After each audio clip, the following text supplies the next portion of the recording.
Mic check one, witness mic check, test, test, test, witness mic check, 1, 2, 3, 1, 2, 3, test, test, test.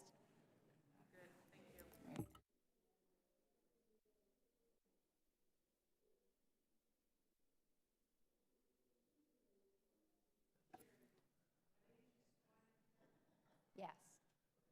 So just assume it's sworn unless I tell you different, but they're always sworn. So they will be, but if they wouldn't be, fight some chance, I'll tell you. Member mic test, test, test, test, check, check, check, 1, 2, 3, member mic check, member mic test.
Mr. Chairman, I know you haven't gavelled us. If you gavel us, I'd just like to address the chair for 1 second. Are you going to gavel us so I can address the chair for 1 second? Yeah. I thank the chair. Mr. Chairman, unfortunately, I'm going to have to go to the Democratic Organizational meeting, which will run certainly all morning. And as you know, we had an all-day organizational meeting yesterday. I regret that we have a hearing in the middle of that, and I know you indicated yesterday that empty chairs should not be misconstrued, but I have a solemn obligation to elect the next leadership of this body. Unfortunately, that conflicts with this hearing. It means no disrespect to our witnesses and certainly to the topic. As the chairman knows and the ranking member knows, I don't like to miss hearings of any kind. And I regret, unfortunately, I am going to have to leave. I will insert a statement for the record, and I thank the chair. Yeah, this is as good a time as any, I guess, to say what we said yesterday, which is there's really never a good time to have leadership races. And given, you know, the seriousness of this subject matter and the fact that we've had to reschedule it multiple times in the past, no witness should take from the absence of any member that they're not interested in it. It's just a tough time of the year to try to fit everything in. So we'll do the best we can and take people in the order in which they come. With that, the Committee on Oversight and Government Reform will come to order. Without objection, the presiding member is authorized to declare recess at any time. I am going to recognize my friend and my classmate and soon-to-be departing member of Congress from the great state of Florida, Mr. Dennis Ross, for an opening statement. Thank you, Mr. Chairman, and I thank you for holding this hearing today. A little over a year ago, Hurricanes Irma and Maria hit the United States, combined with Hurricane Harvey and the fires in California. These back-to-back disasters were unprecedented. In fact, a year ago, I had the opportunity that I would challenge my colleagues to do also, and that's to join NOAA in a hurricane hunter and fly through a storm. I spent 4 hours in the middle of a Category 5 Hurricane Irma, and I learned very much how devastating and destructive these natural disasters can be, and I also learned how to strengthen my faith. The committee is meeting today to review the 2017 hurricane season, and more importantly at this stage to discuss how federal agencies are applying lessons learned so our country is better prepared for major natural disasters in the future. FEMA estimates that nearly 10% of the entire U.S. population was affected by the storms last year, and the agency approved more than 1.6 million applications for assistance, including more than 777,000 applications in my home state of Florida. Over the past year, federal officials, territories, state and local governments, and countless nonprofits have endeavored to repair roads, remove debris, restore power, and rebuild communities. The human toll is incalculable, and we cannot discount the fact that for many families who lost homes and loved ones, life will never be the same. Still, disasters are a reality of the world we live in. We know eventually the United States will face another catastrophic storm or natural disaster. That's why advanced planning, something that we don't do too well here, but yet is necessary, informed by lessons learned from previous disasters, is critically important. Disaster response and recovery programs can be complicated. In many cases, there are no easy solutions. Some challenges, such as providing housing to disaster survivors, continue to recur because natural disasters tend to affect the local housing supply. But FEMA has a wealth of knowledge to draw on as it continues to implement much-needed reforms. This committee, Congress in general, GAO, and various industry and oversight groups have made numerous observations and recommendations about how to improve federal disaster response and recovery. FEMA itself issued an after-action report earlier this summer. The hearing today will provide an opportunity to discuss some of these potential reforms. One of the primary issues the agency has faced for many years, though, is staffing. Quite simply, FEMA's past and present leadership has not taken adequate steps to address a systemic lack of appropriately trained and qualified staff. Because many of these employees are on the front lines assisting individual disaster survivors and state local government officials, it is imperative that FEMA deploy knowledgeable staff who are capable of providing clear, consistent, and accurate guidance about FEMA's assistance programs. One of Administrator Long's strategic goals for FEMA is to reduce the complexity in order to support outcome-based recovery. I laud you on that goal, and I hope we're able to achieve that. But that cannot happen until FEMA ensures its workforce is ready for the job at hand. At the same time, I want to emphasize that response and recovery is not FEMA's task alone. In our Federalist system of government, the Federal bureaucracy cannot and should not run disaster response and recovery single-handedly. States, territories, and local governments need to have their own plans in place and take steps to prepare their communities. You know, resiliency is very, very important. We can prepare for resiliency. Last year, we saw the consequences of unpreparedness and lack of planning. We cannot afford to make the same mistake again. FEMA, the U.S., Army Corps of Engineers, and other federal agencies and governments at all levels across the country must take this opportunity to reflect, apply lessons learned, and ensure our nation is better prepared for future disasters. Tomorrow, the 2018 Atlantic hurricane season will finally come to a close.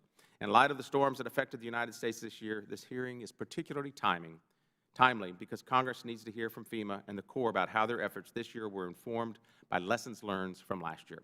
With that, I yield back, Chairman. Gentleman from Florida yields back. The gentleman from Maryland is recognized for an opening statement. Thank you very much, Mr. Chairman, and I thank you for holding this hearing. Last year, after devastating hurricanes slammed into Puerto Rico and the U.S. Virgin Islands, President Trump repeatedly touted his administration's response as, quote, unbelievable, amazing, and incredible, end of quote. Unfortunately, the facts on the ground show just the opposite.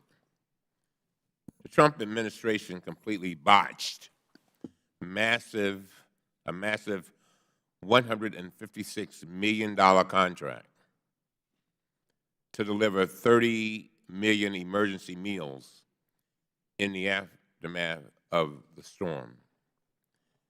They ignored one of the key lessons from Hurricane Katrina, setting up advanced contracts for emergency provisions. Instead, they rushed to give this huge contract to a tiny one-person company with a terrible and obvious history of failing much smaller contracts. Predictably, they had to cancel the contract, all while thousands of starving American citizens were in desperate need of food. My staff uncovered this issue with absolutely no help from FEMA or the Department of Homeland Security or the White House. Despite our multiple letters requesting documents to explain this massive screw-up, we have not received one document regarding this issue. The Trump administration also completely failed to respond to desperate pleas for help from grocery stores that needed fuel to keep their food from spoiling, including tons of produce, dairy, and other perishables. My staff obtained documents showing that Walmart, explaining repeatedly that their grocery stores had generators in place, but they needed emergency fuel to keep the food from spoiling. Puerto Rican officials communicated these concerns directly to FEMA in person and in writing. But by September 27, a full week after the hurricane, no fuel was provided. Again, the Trump administration has refused to provide any of the documents we requested regarding this massive, and I mean massive, failure. Nearly 3,000 people died. 3,000 people died in this tragedy, more than in Hurricane Katrina. But rather than recognizing any failings by his own administration, President Trump accused Democrats of somehow manufacturing the death count. He tweeted, and I quote, "This was done by the Democrats in order to make me look as bad as possible," end of quote. Today, I'm releasing additional documents that also contradict President Trump's claims about his administration's response. Specifically, I'm releasing an email sent on November 29, 2017, 70 days after the hurricane struck. The The email was sent to Mike Byrne, the top FEMA official overseeing the response in Puerto Rico. The senator's name is redacted, but it is from someone on the ground in Vieques, in Puerto Rico. This email warns that the conditions remain dire and, quote, with limited to no communications, quote, unquote, and that, quote, gas lines are in excess of 6 hours at times due to inconsistent delivery, end of quote.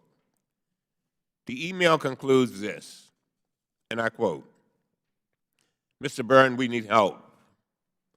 More than 2 months following Hurricane Maria, we are watching our local electric crews struggle to repair the system with no equipment and no material. We are hearing estimates that we will be 1 year without regular power. Why? End of quote. We can do better than this. The email was provided to a congressional office and directly to FEMA Administrator Brock Long. The forwarding email stated, and I quote, here is another example. I know that you have had a rough time in Houston, but at least you had competent people in charge of the response. We have incompetent people in charge here and are getting no response to our urgent needs. First of all, restoration of power. Please share this with Representative McCall, along with our urgent request for the Committee on Homeland Security to convene hearings on the utter failure of the federal response here and on the main island of Puerto Rico, end of quote. We have no record of whether Administrator Long responded to this email. Instead, we have press reports and Inspector General findings that Administrator Long abused his position of trust as the head of FEMA and charged the taxpayers tens of thousands of dollars for his personal use of government vehicles, which included a trip to Hawaii where a government employee shuttled his family around the island. Unfortunately and regrettably, this committee has failed the American people as well. In the immediate days after the hurricane, I asked the chairman to follow the bipartisan example of our former chairman, Representative Tom Davis, a Republican who investigated the Bush administration's response to Hurricane Katrina. I asked him to send the same letters that Chairman Davis sent to federal agencies and to the White House.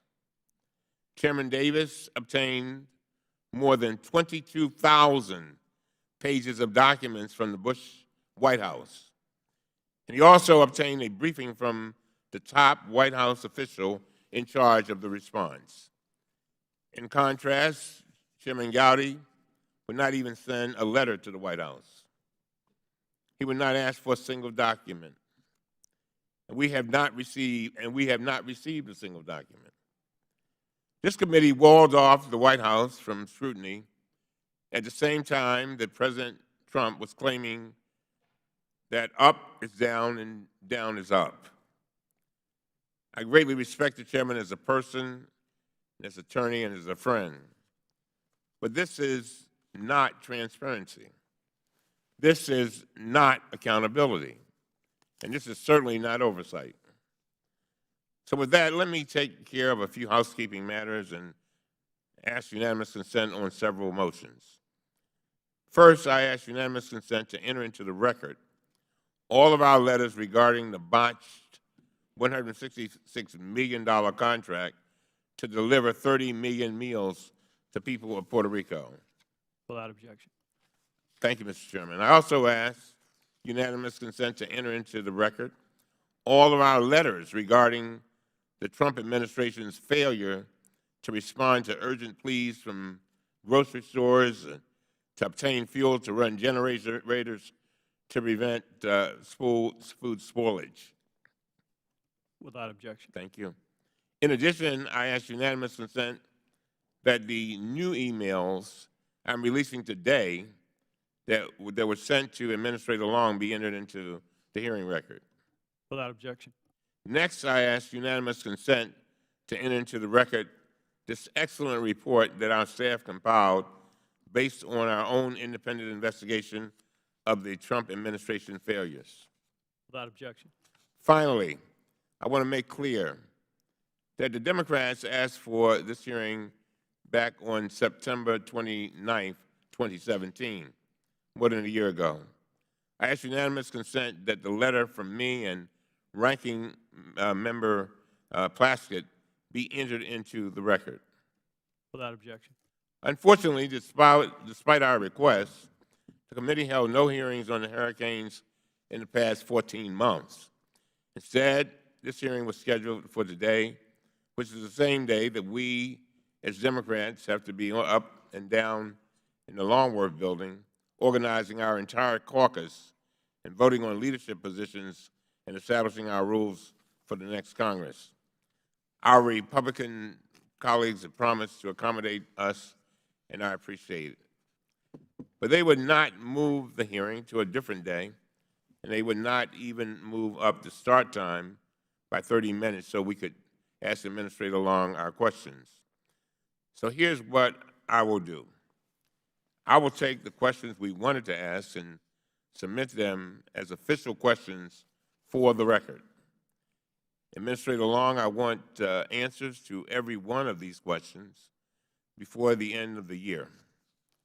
When disaster strikes, the American people do not want politics. They simply want results. They do not want posturing. They want leadership. They do not want excuses.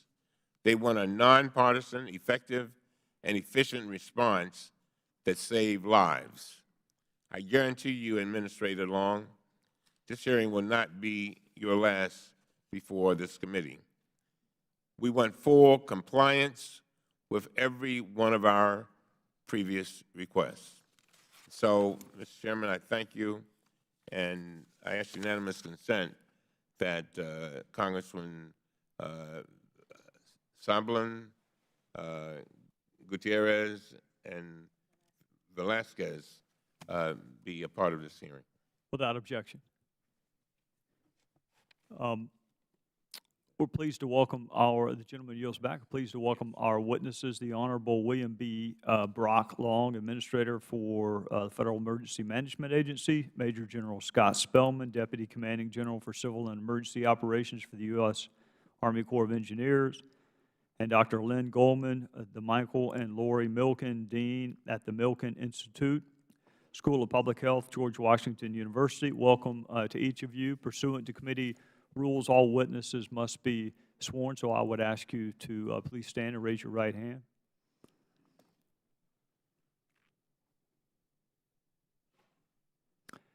Do you solemnly swear or affirm the testimony you're about to give is the truth, the whole truth, nothing but the truth, so help you God? May the record reflect the witnesses answered in the affirmative. You may take your seat.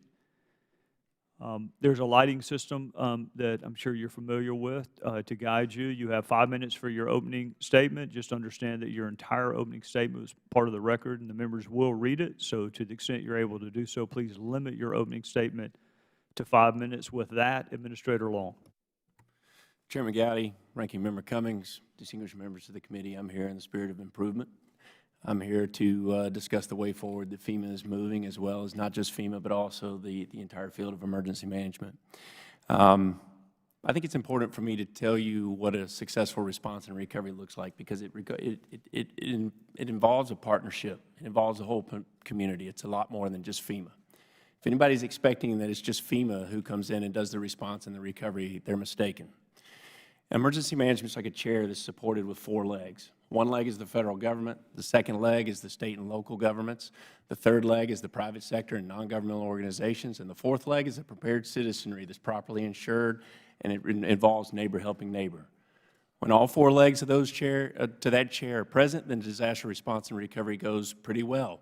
We've seen that model take place in California, or as Congressman Ross said, in Florida. We've seen it take place in a lot of the communities, and that's the common denominator for the formula of success. That was not what was present going into Puerto Rico, unfortunately, and now I'm working every day to make sure that all 4 of those legs are a part of that chair. Because if one leg is missing, that chair becomes less stable.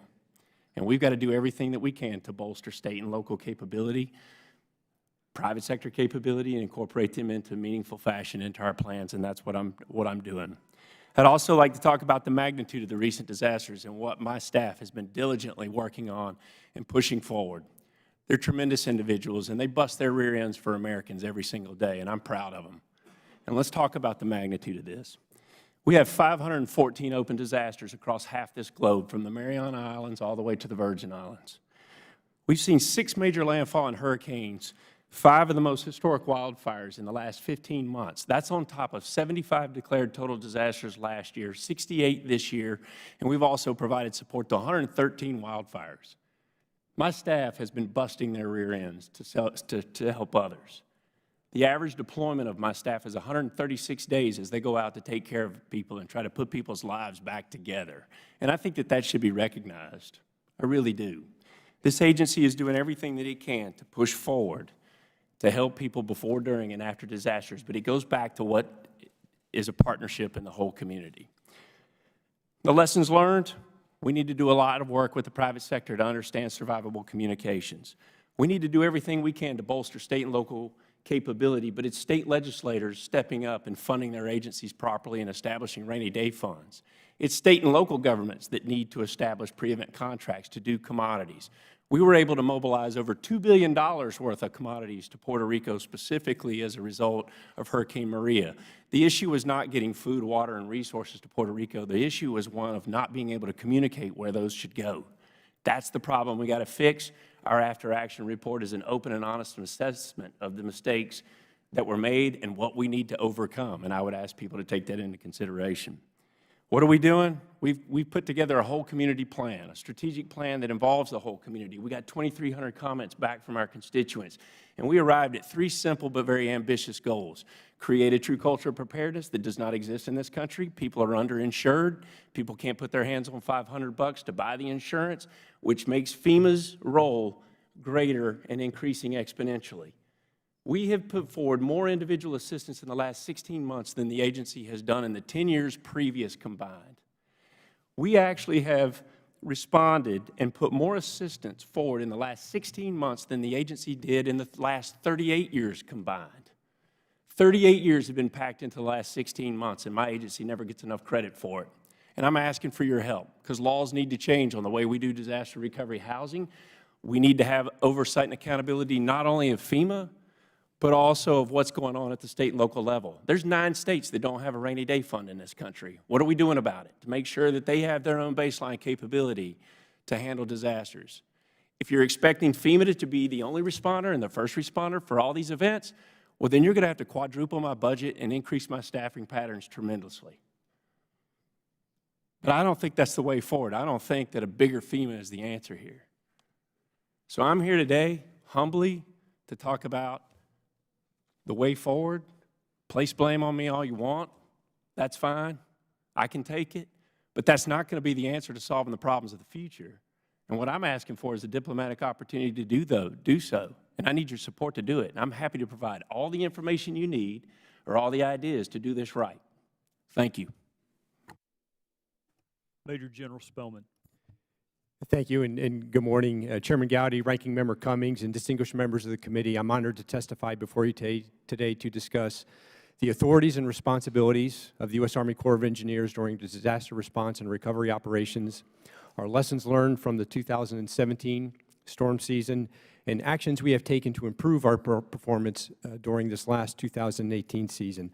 Again, my name is Major General Scott Spellman. I'm the Corps' Deputy Commanding General for Civil and Emergency Operations. I've been in position since June of this year. Previous to this assignment, I served as a division commander for the Corps' Northwestern Division.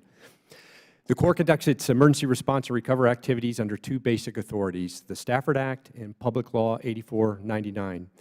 Under the Stafford Act and the National Response Framework, the Corps works under the direction of FEMA serving as the lead federal coordinating agency for Emergency Support Function Number 3, which is Public Works and Engineering. Public Law 8499 provides a separate source of authority for the Corps to prepare for and respond to floods, hurricanes, and other natural disasters. Under these authorities, the Corps maintains 50 specially trained response teams supported by emergency and pre-awarded contracts to perform a wide array of public works and engineering missions. The 2017 hurricane season was historic in its scale, and we continue to identify and apply lessons learned to sustain and improve our performance. The extraordinary impacts of Hurricanes Harvey, Irma, and Maria resulted in an unprecedented response. For Hurricane Harvey, FEMA issued the Corps 29 mission assignments totaling $142 million. Nearly 1,000 Corps personnel deployed, and 15 employees remain engaged today supporting 6 active recovery mission assignments. In response to Hurricanes Irma and Maria, FEMA issued the Corps 55 mission assignments totaling $4.1 billion for Puerto Rico and the U.S. Virgin Islands. We again deployed thousands of personnel, and over 200 employees remain engaged today executing those recovery operations. Additionally, we received 32 mission assignments for the states of Florida and Georgia, totaling about $131 million. So detailed in my written testimony, these mission assignments encompassed a range of activities, including the removal of debris, installation of generators to provide emergency power, and the construction of temporary blue roofs, which enable impacted residents to move out of emergency shelters and back into their homes. Also in response to Hurricane Irma and Maria, the Corps was tasked to assist in the repair of segments of the Puerto Rico power grid.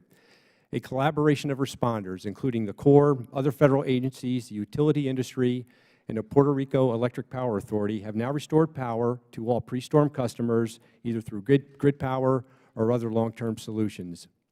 Including these 3 major hurricanes, the Corps responded to a total of 32 events in 2017. Among these other events were the October 2017 wildfires in Northern California, the Central U.S. blizzard, the Bighorn River ice jam in Wyoming, and numerous other flooding and severe weather events. The Bipartisan Budget Act of 2018 appropriated over $17.4 billion for the Corps to accomplish 3 broad tasks: to repair and rehabilitate existing projects across the nation that were damaged by these natural disasters, to construct new flood and storm damage reduction projects, and to complete flood and coastal storm damage reduction studies. We recently identified over 250 project studies that will receive these funds, and we're working as quickly as possible to complete these projects. And we also applied the lessons learned and best practices from 2017 in our preparation for and execution of the 2018 season. We completed several hurricane exercises along with our federal partners for the Gulf and East Coast, the Mississippi River Valley, as well as for Puerto Rico and U.S. Virgin Islands. We participated in FEMA's 2018 intergovernmental and private sector national level exercise, and we have updated our hurricane plans, annexes, and standard operating procedures. We've also worked with FEMA to update and refine 34 pre-scripted mission assignments which speed the pace of our project delivery. These actions have enabled improved performance in the 28 disasters we have responded to in 2018 to date. Now, in addition to our involvement in these and future response and recovery missions, the Corps remains fully committed, focused, and capable of executing our other civil works activities across the nation. And ladies and gentlemen, this concludes my testimony, and I look forward to any questions you may have. Thank you. Dr. Goldman. Thank you so much, Chairman Gowdy, Ranking Member Cummins. It's an honor to testify today for this hearing. As you know, I'm the Dean of the Milken Institute School of Public Health at the George Washington University, and we conducted a recent study about the excess mortality in Puerto Rico from Hurricane Maria. I submit for the record my full testimony as well as the executive summary of our report for Puerto Rico. Using sophisticated models that account for migration, annual and seasonal variability in death rates, and adjustments for demographics like age, sex, and social class, we found that there were 2,975 excess lives lost due to Hurricane Maria for the 6-month study period of September 2017 through February 2018. All regions, social strata, and age groups on Puerto Rico were affected, but those living in municipalities with the lowest socioeconomic development, older adults, especially males, experienced the greatest risk of excess mortality. The two highest risk groups continued to have excess mortality through February 2018. Like all of the U.S., the physicians in Puerto Rico do not have the correct guidance to complete death certificates to relate deaths to hurricanes and other natural disasters. But we didn't find that the hurricane affected the quality or the completeness of the death certificates, although it did create some delays in some of the records. We did find in our study that Puerto Rico lacked adequate plans and staffing for crisis and emergency risk communications, and likewise that the communities on Puerto Rico were not adequately prepared for a catastrophic hurricane. What we learned is that people felt that they were prepared for a Category 1 or a 2 storm, but not for a 4 or 5 storm. Regarding hurricane-related mortality, there was inconsistent information provided to the public by the government of Puerto Rico, as well as information gaps. These may have been the result of delays in information exchange because there were telecommunication failures, inconsistent disaster spokesperson training, no protocol for interagency coordination of mortality reporting, and ineffective strategies for rumor control. Clearly, Puerto Rico was quite vulnerable in terms of electrical and transportation systems that were not resilient and broke down for weeks to months after the storm. In many cases, great exertions were required to provide basic needs like food, water, shelter, and healthcare services. Those involved in the response and recovery efforts, both in the federal government and in the government of Puerto Rico, appeared to us to be competent and capable. But the storm impacted all on Puerto Rico, including the responders, the doctors, everybody was impacted personally. None of the responders could make up for the lack of prior planning and preparation. We have observed this problem again and again with other hurricanes as well, like Katrina, Ike, Sandy, Irma, and even Harvey. When communities are not prepared, they cannot create a response on the fly. These problems did not evolve overnight. We need to change from a culture of disaster and response to a culture of preparedness and resilience. Across coastal areas, we must take steps to protect medical facilities, make power grids more resilient, and make plans to evacuate people, especially the most vulnerable, from the riskiest areas.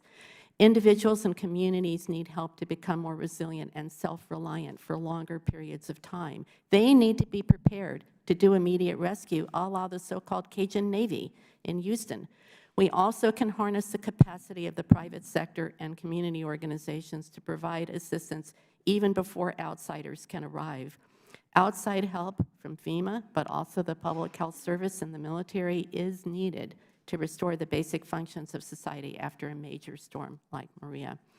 We plan to do more research about the impacts on Puerto Rico to better understand the causes of excess lives lost and ways we could prevent such deaths in the future, to identify other health impacts like mortality, like morbidity and disability, and to find better ways to prepare the communities in Puerto Rico so they can work together in a coordinated fashion in the future. We would like to see improvements in federal guidelines and training for death certification, as well as strengthening of public health systems. Finally, although we do not yet know the precise causes of all of the excess lives lost, it is clear that all efforts need to target resources to the elderly and those in lower income areas, both immediately after a major hurricane and in the months to follow. Thank you so much. Thank you, Dr. Goldman. The gentleman from Kentucky is recognized. Mr. Chairman, I yield my time to Mr. Cloud from Texas. Thank you, Mr. Massey. Thank you, Chairman, for holding this committee meeting. It's certainly an extremely important topic on the federal disaster and recovery response, including the 2017 hurricane season. I have the honor of representing the 13 counties along the Texas Gulf Coast, going from Bay City down to Nueces County, which includes Corpus Christi. Of course, as you know, Hurricane Harvey made landfall in my district at Rockport, Texas. And I do want to thank you, first of all, for the work that you've been doing to help us recover. Over the last few months, we've been able to, a number of grants have come through, and it's really helping our district recover. Of course, each disaster affords us the opportunity to evaluate, and that's what this is about, and I appreciate your comments at the beginning, even in being proactive in a number of things. Wanted to kind of tell you what I've been hearing as I've traveled the district. Of course, the topics are broad. I've tried to put them into 3 buckets that seem to be reoccurring. Of course, each of them are interconnected and related, but housing has been an issue, staffing with FEMA has been an issue, and then seemingly wasteful and complicated processes. I know that you're working internally to see what you can do about that. I'm also interested to hear what you're doing internally, but also what we need to do as a legislative body to reform Stafford and free up your hands to do what needs to be done. Also recognize that this is a team effort. It requires communities being involved. I think one of the successes we've seen while the process of recovery is ongoing in Texas has been the initiative that the people of Texas and communities and people across the country who've come and helped to participate, neighbor helping neighbor, churches getting involved, communities being prepared and involved. Certainly there's a lot to be learned, but we're on the way to recovery because of some of those initiatives. Here's kind of what I hear when I'm touring and talking to people in our district. There is a lot to be learned. The processes are pretty complicated and long. If I were to, we had one school district map out the process, and if we were to lay it out across the table, they have 55 projects themselves they were trying to track, and so they created a map of it, and the process would fill up that table. It's that long. And what happens oftentimes, or what I've heard over and over a number of times, is you'll get to the end of the process, and there'll be, for example, a tree that's not supposed to be in the process, so it gets kicked back to the beginning, and then by the time it gets back to the final part, the staff has changed, and they're reevaluating using different parameters to evaluate, and so there's something else wrong with it, and so it goes back to the beginning of the process. And so this adds a lot of time. It adds a lot of waste, both internally for FEMA and to the people trying to recover. I think it's important to remember that these people, as they're trying to recover, first of all, they already had a job. Second of all, they had the new job of trying to fix their own house. I think of in Refugio, the superintendent, 80 to 90% of their kids were considered homeless. So was the superintendent. Her husband, who's the sheriff, was also homeless, and the sheriff's department had been displaced. So on top of that, they're trying to learn what is this new full-time job of FEMA recovery and mastering these processes. So that's the context that this is in. And so recurring staff was a big issue. I'm wondering, one of the other issues that we heard when it came to housing, for example, was the issue of FEMA being able to share information with local governments. For example, FEMA goes in, they survey the area, they find out who the homeless were, local entities, county governments, state governments are trying to help solve the problem and could not get the information. They would be asked how many homeless people we have, and we're like, we don't know. We know FEMA knows, but they can't or won't tell us. We know FEMA is designed to operate on a federalist model. What kind of information does FEMA share with local government entities? Is there anything we need to do to make that process better? Congressman, thank you for the question. This could take a while to answer. Let's just start with housing. I can't think of one disaster recovery housing mission in the history of FEMA that is lifted up as the gold standard. And here's the problem. I need more granting authority, not me. FEMA needs more granting authority to block grant funding down to a governor so that a governor can do housing the way he or she thinks that it would work best in his or her community, not how FEMA thinks it works best. We tried something novel and innovative in the state of Texas with Governor Abbott, and I applaud his bravery for stepping up and the General Land Office for stepping up, because just dragging in FEMA manufactured homes or travel trailers is incredibly expensive. And there are some studies that suggest that one trailer, by the time you buy it, haul it, install it, get the permitting for it, landlord over it for 18 months, then dispose of it properly, haul it off, could be anywhere between $200,000 and $300,000 for one manufactured home. Why are we not being able to block grant that money directly to the citizen to do home construction, to keep them in their house directly? So even if we set a limit, and what we tried to do was enter into an inter-service agreement, it was something innovative. It didn't work as well as I had hoped it would work, but you know what? Hit me for trying something different. We entered into this agreement, and basically we were able, if I remember correctly, to provide $60,000 to those homeowners that wanted to take that option to do that direct construction. Imagine how much money we saved if we had to bring in those manufactured homes by doing that, and we kept those folks in their house. We've got to figure out more granting authority and become a block granting agency to push the money down to the GLO or to the governors to be able to do housing the way that they want to do it. Disaster recovery housing is totally broken because it's solely on my shoulders. There's no whole community effort in disaster housing. And if a governor like Governor Abbott has to follow my big, bulky, bureaucratic recovery 2 CFR laws when it comes to doing housing, then it's never going to move that quick. Help me. Get rid of the complexity. That's goal number 3 in our strategic plan. I can tell you how to do that. We're always looking to streamline. The other problem with disaster recovery is there's this myth that FEMA is the only agency that does and provides disaster recovery dollars in a disaster. I believe that there's about 17 different pots of money that comes down from the whole host of the federal government.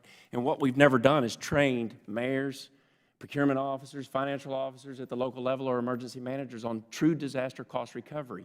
FEMA has to graduate from this myth that we're a lights and sirens type agency. You know what we do? We're disaster financial recovery managers. It's my job to come in and say, Governor, here's what you're entitled to. Here's how the money comes from all these different agencies, FEMA, HUD, SBA, whatever it is. Here's how to use it in succession to do the greatest good. But there's not one computer model that I can provide anybody that says, if you spend the money this way, we will become resilient, and we will never have to come back into your communities in Texas to do this again, because we've used this money correctly, and we factored in mitigation, and we did it right. That's the problem. How do you streamline this? There's too much of a time delay between FEMA's emergency housing and where HUD CDBG-DR funding can be used. It's complicated. It creates mistakes. It's far greater than FEMA streamlining its processes. It's how do we do this in a block grant format and allow governors to control their own destiny? Take me out of the game.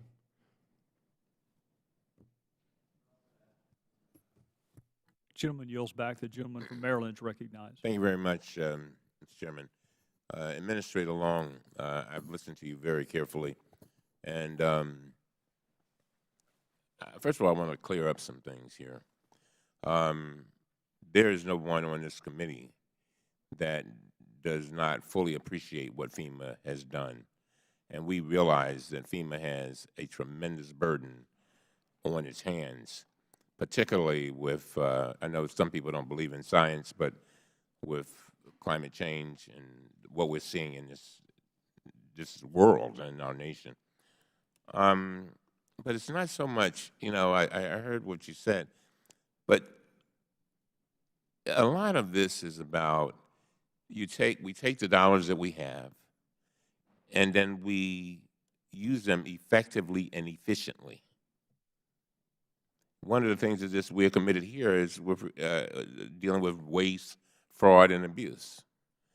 And I think you will agree with me that the issue that I raised about the meals, somebody did something wrong, and that was a waste of our dollars. But I want to come back. I just want to make sure you don't get that confused. I'd like an opportunity to answer a question on briefly, the tribute because I've got to go and vote. There's misinformation. There's misinformation on that tribute contract. Okay.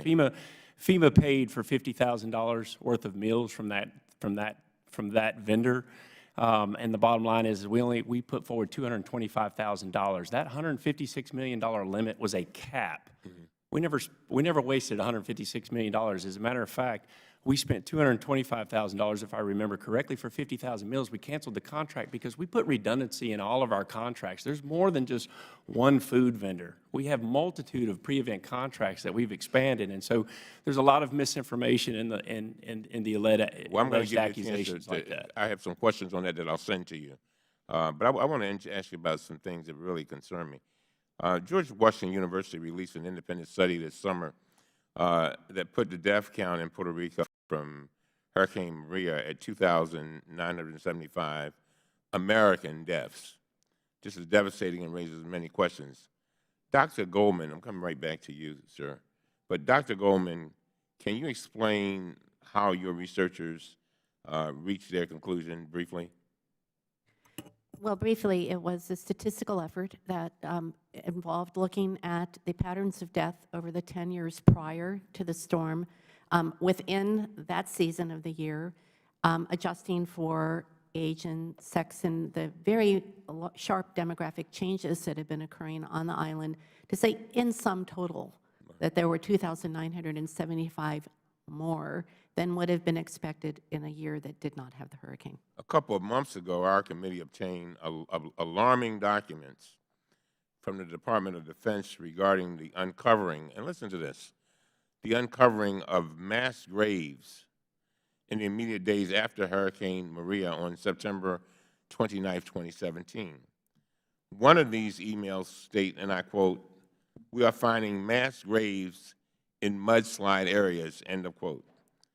Later in this email chain, it says, "It is not clear if these mass graves were families or, quote, an entire town," unquote. Administrator Long, were you aware of these mass graves? I'm not aware of the mass graves, no. Did you or anyone else brief the President or the White House? So you never knew about them? I'm not aware of any Is this the first time you've heard this? I'm not aware of any mass graves, no. Do you know how many people died? No, so let me be clear. One death is a death too many. This agency works every day to try to prevent loss of life and suffering after a disaster, so bear with me. Bottom line is, these studies, there's not a clear delineation of direct deaths or indirect deaths. FEMA has to take the word of the local county coroner or a medical examiner to determine what the cause of death was or whatever. We're not outfitted to determine what the death cause was. For every disaster in the history of disasters, there are direct deaths of wind, water, whatever it may be, the elements of the disaster that kills somebody. And then there's indirect deaths after the fact where people die in car wrecks because the stoplights are out, the power's not on, whatever it may be. They fall off their house trying to fix their roof. They have heart attacks trying to remove debris off their land. And that's well documented. The bottom line is what we have to do is have a very solid discussion, particularly around Puerto Rico, of how we prevent this from happening again. And you know what? The single greatest factor for the formula of success going forward is power. Who needs to be sitting here? PREPA needs to be sitting here. And when it comes to the VA case, I'll use your example on VA case as an example of why PREPA needs to be sitting here. You know who's providing power to VA case right now? FEMA and the Army Corps of Engineers, not PREPA. So what are they doing about it? Are they prepared to rebuild a power grid for the future that is more resilient, that helps all of the infrastructure be strong, resilient, economically viable, or whatever it is? That's who needs to be sitting here and answering questions, because I have a very, very low confidence level that PREPA is ready to rebuild the power grid to make sure that the infrastructure stands up so that people don't die a long time after the fact when the power's out. Well, I don't know how many people died in Puerto Rico, but one death is a death too many. I heard you, but I'm going to get to you the information that I just talked about, because I didn't know that you were unaware of it, about these mass graves. And I want you to, and then I'll have some questions for you on that. We also have another email chain showing that more than 2 months after Hurricane Maria, individuals on the Puerto Rican island of Vieques were still living in dire conditions. You just mentioned that. The email is a cry for help. This is what they said. We have limited to no communications. We are unable to rebuild physical infrastructure. Our gas lines are in excess of 6 hours at times due to inconsistent delivery. The email went to Michael Byrne, who was FEMA's lead official in Puerto Rico, and then the same email was forwarded to you. Administrator Long, do you remember receiving this email when it came to you in November 2017? Actually, it wasn't just that email. There were hundreds of emails very similar to that from VA case and Calabria. So do you remember that one? Yeah, right. So, well, not that one Okay. specifically. What I'm saying is there were 400 emails a day coming to me on Puerto Rico in some cases. You know, so the bottom line is I'm very aware of the problem, but I'll go back to asking the question again. We're currently on VA case. We've rebuilt temporary medical facilities and supplies. We're the ones running emergency generator power on VA case. The question that this committee needs to ask is, what is PREPA's plan and the Commonwealth plan to serve their citizens on VA case, not just FEMA's? Because I don't have the authority, nor do I want the authority, to do the permanent work to rebuild the power grid for the future. That is up to the Commonwealth of Puerto Rico and to PREPA, and I'm here to tell you, if we want to prevent deaths in the future, if we want to make sure that the infrastructure is maintained, then I would strongly suggest that the committee call them to understand what their plan is going forward and how they're going to use billions of dollars of tax-paying money to rebuild the power grid and the infrastructure for the future. If you recall, I had to ask for special authorities to fix all of the deferred maintenance of the infrastructure. And I should have never been placed, or FEMA should have never been placed in that situation to begin with. That doesn't happen across the rest of the globe. So here again, Well, okay. here again, Sir, hit FEMA, you know, hit FEMA, but going forward, the real question, if we truly care about what the future of Puerto Rico is, I'm telling you, we have got to understand how the Power Authority is prepared or capable, or even if they're even capable of rebuilding the grids and the infrastructure that needs to be in place to be more resilient. Administrator Long, let me be clear with you. What I'm saying to you is I think we all are about being effective and efficient, sir. I mean, and so people died, and we are all, like you said, one death is one too many. And we're trying to figure out, just like you, how we deal with this in a way where we can prevent that in the future. And so that's why I'm getting into these questions. I'm not here to beat up on you, just trying to figure out what happened so we can correct it, because life is short. But one last thing, Mr. Chairman, I know you have great indulgence. But our staff has been asking FEMA about this email that I just talked about for quite a while. And we asked who sent it and what you did after receiving it, but we've received no response. Do you know who sent the original email on this email that I'm talking about? The question, I don't know? Here again, I actually got to the point where my email was being bombarded, mostly by campaigns where I was receiving hundreds of emails a day, to the point that it would actually block me from being able to get the operational emails that I needed to receive. So that was the case. But when it comes to the documentation request, please understand that, you know, I expect my staff to be very responsive when it comes to any inquiry that this committee or any other committee would put forward. But we have been through such a tremendous time in the last 16 months that and you know what? staff is somewhat overwhelmed. And you know what? Yeah. Sadly, Mm-hmm. we're going to go through some more difficult times. Sure. And so all I'm saying to you is that I'd like to get the documentation, and I promise you that we'll have you back in January, and we can talk about this some more. But the American people want us to solve their problems, and I know you want to do that too. I have no doubt about that. And all I'm saying to you is that we need information to do our job, and we're going to look into this issue in a very responsible way, not attack thing, but trying to come up with solutions. Okay. And I am here to help. Trust me, nobody in this building. And I'm sorry I've got to leave, but I've got to go to vote in a minute. Thank you for your question, sir. We're here to help. Thank you. Gentleman from Maryland yields back. The gentleman from Florida is recognized. Thank you, Mr. Chairman. Director Long, thank you for doing a thankless job. We know that there are bureaucratic walls up there preventing you from doing what you know needs to be done, and we really do want to help you. And to that end, Representative Ann Wagner had just recently passed out a bill out of Financial Service Committee, of which I also serve, that would reform the CDBG housing block, the grants, the way you have identified. Hopefully we can get that to the House. Hopefully we can get it to the Senate, and hopefully we can make it into law, because that is such a crucial issue. Since 2004, I have been intimately involved in disaster recovery, relief, and preparedness. And when I chaired the House Insurance Committee in the state of Florida in 2004 to 2006, we had successive hurricanes come right through. In 60 days, 3 named storms come right through my county. We learned a lot about that. We also learned that we can't solely rely on FEMA. I agree with you on your 4 legs of that stool. The state of Florida, we have the Florida Hurricane Catastrophe Fund, which is financed partly by percentage of premiums and also by reinsurance instruments.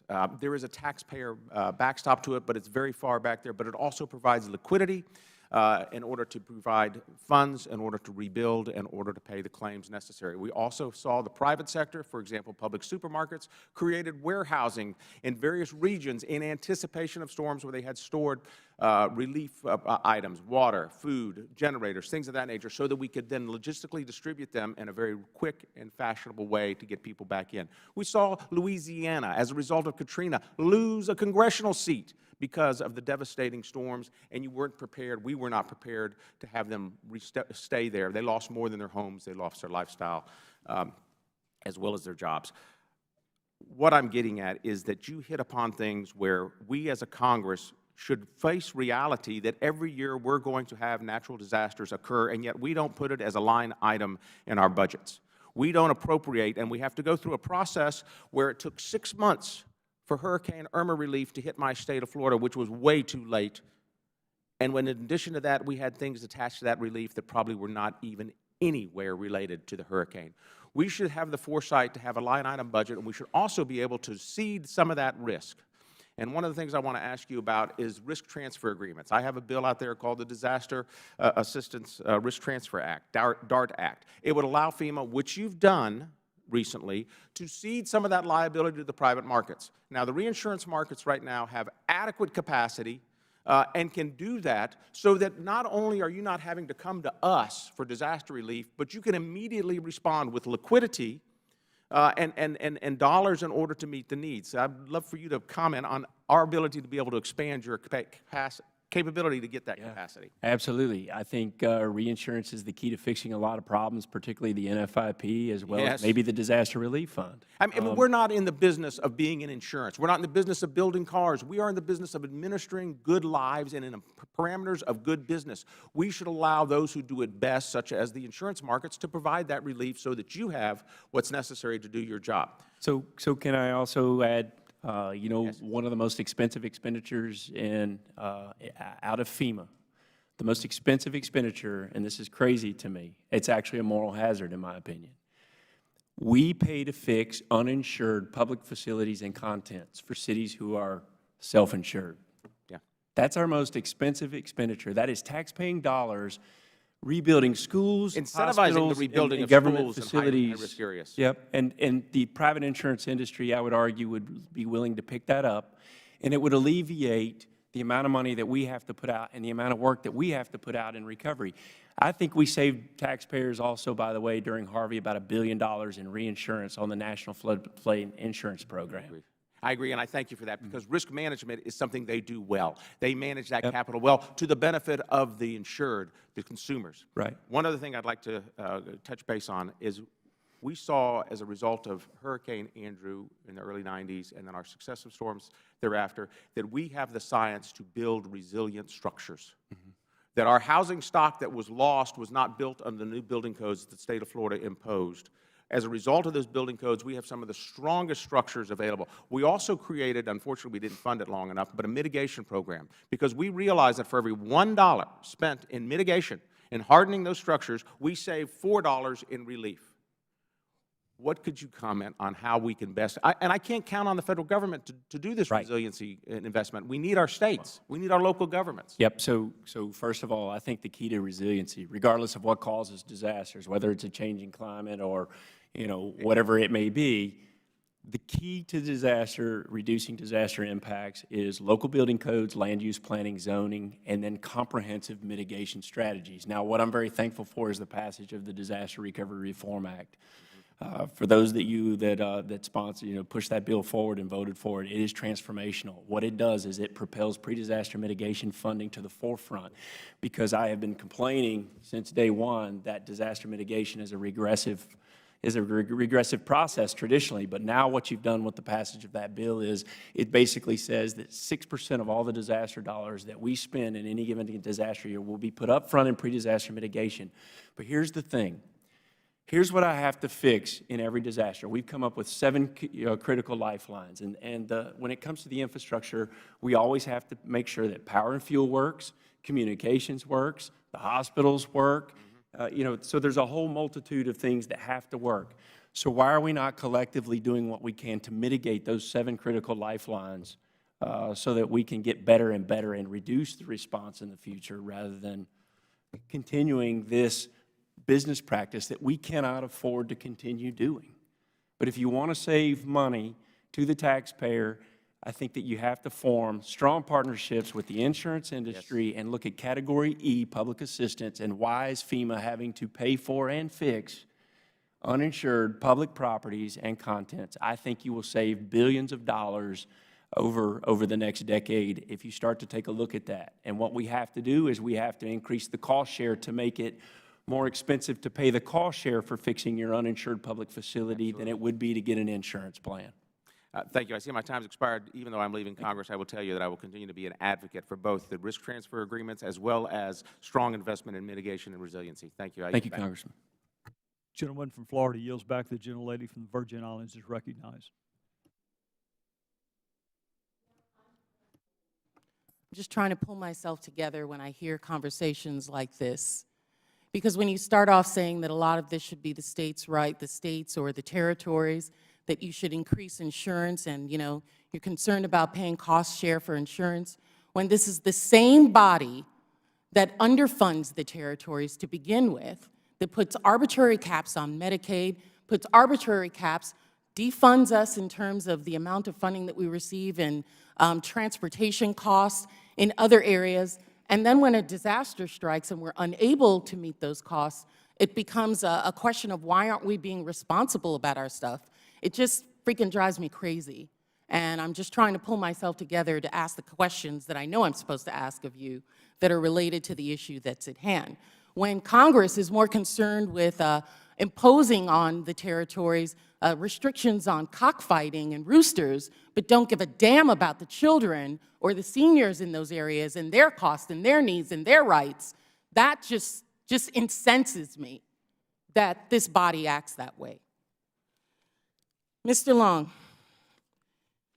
you said that there's concern about the cost shares. One of the questions I wanted to ask you was why FEMA has not decided to exercise its clear authority under the Insular Area Acts to waive non-federal cost share for public assistance permanent work in the Virgin Islands, such as under Category F, which are the utility costs, that the Insular Areas Act does authorize you to be able to do. When you have areas like the territories that have been underfunded in these other areas, you know that there are budget issues that they have, and they're unable to meet those cost shares. So a large portion was funded at 100% initially. Right now, the cost share is at 90-10, if I remember correctly, and that is above and beyond the 75-25. The question that we have, and it's also my understanding that we are reviewing a request from the U.S. Virgin Islands right now to go through, and we will methodically look at that and try to make the best decision that we can. But often, when it comes to the offset of that 10% that they have to look at, there's ways of utilizing or accounting for voluntary management organizations that have provided in-kind match that will reduce. And then also, when HUD CDBG-DR funding comes into play, a lot of that money can actually be used to offset the match as well. So we, and traditionally, when the President grants 100%, it's typically when there is still emergency work, life safety work that takes place, and all of this comes into account. Not only that, but how much money does the Virgin Islands or Puerto Rico or Texas, whatever they have. And what is the determinant of life-saving work, considering that our mobile hospitals still are not up, our dialysis patients are still away? How does that work? Fair question. So there's two types of work that we do, emergency work and permanent work. And once we basically have come to a conclusion on the emergency work that's being done and we transition into the permanent work, that's where the cost share comes in. And if there's not even the slightest bit of cost share, from where I sit, when there's a cost share involved, that means there's also skin in the game, which helps us all focus on what's the most important way of going forward in recovery. And that's just the truth. When it comes to how do you focus, if you have a little bit of money to put forward, then it helps us to fine-tune what are the true goals of the Virgin Islands, Florida, California, or whatever it may be, any state that's going through this to focus where they are. But we are evaluating the cost share ask as we speak. And we take this very seriously. So when you talked about that, we talked, I know there was a GAO report that talked about the disaster, particularly in terms of housing recovery. That's been a major issue in the Virgin Islands with the number of homes that have been destroyed. Army Corps of Engineers came in. The blue tarp was slow in its processing. They've now moved to in-house permanent sheltering in place, which is beginning to work. At what point will FEMA reconsider the use of Disaster Housing Assistance Program, DHAP, like what was put in place after Hurricane Katrina to respond to the needs of displaced households? And what factors or criteria will promote a change in that position? So there's a misunderstanding about DHAP. DHAP was the traditional housing program that we would use to help some of those that were misplaced. But after Sandy occurred, the Sandy Improvement Act gave FEMA new authorities to do what's called direct lease. So basically, we have now been given the authority as a result of going through Sandy to do the same thing that DHAP basically accomplishes. It's a duplicative program for the most part. And in many cases, if a person does not qualify for our housing assistance under the direct lease program, then most likely they're not going to also qualify for the DHAP program. So a lot of this is just based around misinformation, but also, more importantly, new tools in my toolbox that you have provided to me from Congress, which is good. Okay, and just some administrative things, because I know my time has run out. I have, Mr. Chair, several statements from residents and other individuals of the Virgin Islands, observations on the federal response to Maria in Puerto Rico submitted by Jeffrey A. Parks, as well as a statement for the record from Megan Enright, a resident of St. John. I ask that those be submitted. Without objection. Thank you. And also, sir, I wanted to know, Mr. Long, if I could receive the weekly recovery status reports that you have. Do you have copies of that my office can receive, starting from, what are we in now? In December? So could we get several months going back of those?